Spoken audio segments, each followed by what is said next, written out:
Hi, I'm Laura Rice. I'm Director of the Dearborn STEP Assessment Program.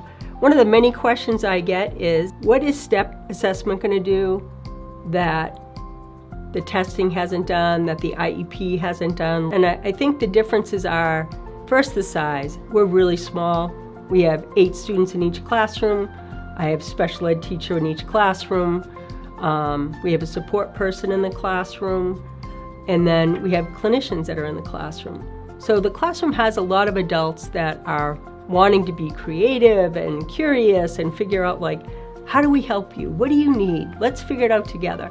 And so usually when students are coming here, self-advocacy is really challenging.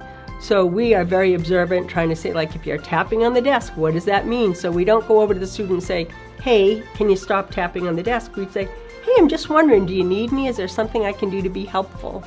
And students are a little bit taken back by that approach initially, and so they usually say no. And then they start tapping again, and we go back over and say, hey, let's take a break together. Let's walk down the hall, let's go listen to music, any of the pieces that might be a good fit for students. And so those little processes kind of all add up to being able to define, what can a student really do independently? What do they need help from in the environment?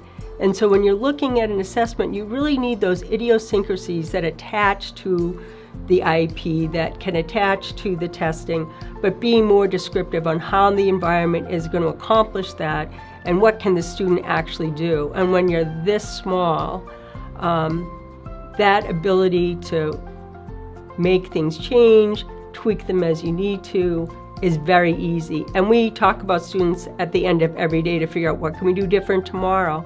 So they're always our focus. We're always curious. We really look at being more relational, non-judgmental, because if students feel like they're being judged for whatever reason, then they feel badly and they feel not listened to and not seen.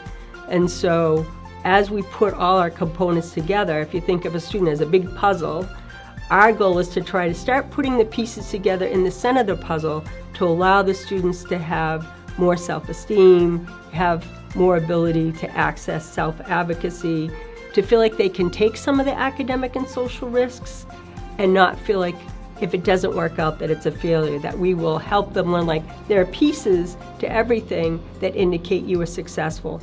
But you don't have to have 100% success all the time in everything you try to do. It's okay not to be able to do something well, because that's what makes the world go round. That's what makes people different with different opinions. So we have a lot of students that, as they move forward and we try to fit these puzzle pieces in, the support is clear, the students know that it is going to be provided to them, and then they get to kind of move forward and start to expand. And as they expand, it's really exciting, because then they're learning and we're learning more from them and they're feeling better. And then we get calls from parents and guardians, and they'll say, like, oh my God, they haven't had dinner with us for the last 3 years. They came down last night, they talked about school, and we had dinner together.